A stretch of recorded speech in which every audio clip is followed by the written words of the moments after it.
事の始まりは玄関。うちはフェレットが靴をかじってしまうので、玄関には靴などの小物は置いていないのですが、何かが落ちてまして、どうやら台車を足場に扉を開け、このカバンをひっくり返して、出てきたこの耳栓のケースを開けたようです。この耳栓の本来の姿がこちらで、明らかにこの一部が欠損しています。遊んでどこかに落ちてるだけの可能性を信じて、家の中を探し回りましたけど、どうしてもこの一部分が見つからないので、最悪のケースを想定して食べたという前提で動くことにしました。さて、ここで問題があって、誰が食べたのかがわからない。現在4匹いるので、確率は4分の1。とりあえず病院に連絡していろいろ教えていただいたんですけど、まずスポンジはレントゲン映らない。最悪全員病院へ連れて行って、全員のレントゲン検査を考えてたんですけど、どうやらダメそう。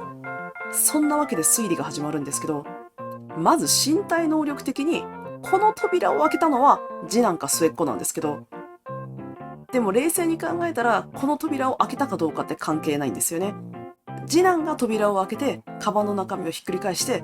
床に落ちた耳栓を長男が食べたかもしれないです。前置きが長くなりましたが、異物が胃にある時って、なんかもう気持ち悪いっていう状態らしいんですね。なので、大好きなおやつを食べなくなった。この子が一番おやつに執着があるはずなのに食べなくなった。そんな次男を病院に連れて行くことにしました。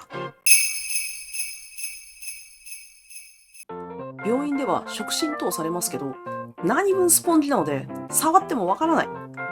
そこで先生からバリウムを勧めていただきます。スポンジの耳栓はレントゲンに映らないけど、バリウムが耳栓に付着して映るかもということで、その結果がこれ。あるーってなりました。異物が胃にあるときは命は大丈夫なんですが、異物が腸に行ってしまうと腸閉塞になり命の危険があります。犬さん猫さんなら口から内視鏡という手段もあるらしいのですが、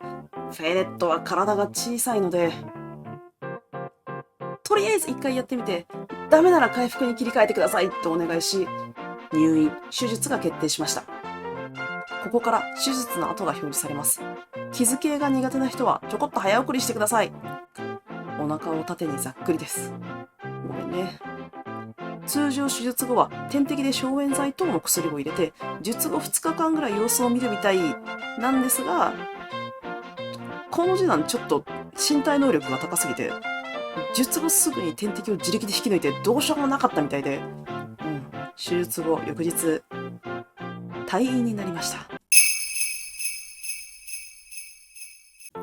通常餌は常に出ていて、お腹が空いた時好きに食べられるのですが、手術後は固形物を食べられないので、ダックスープという流動食を4時間ごとに与えます。手術から約2週間後に抜歯となりました。現在はまだ毛がちょっと生え揃ってないですが、元気におやつを食べ、他のことも遊んでいます。ここから術後の傷の経過が表示されます。傷系が苦手な人はちょこっと早送りしてください。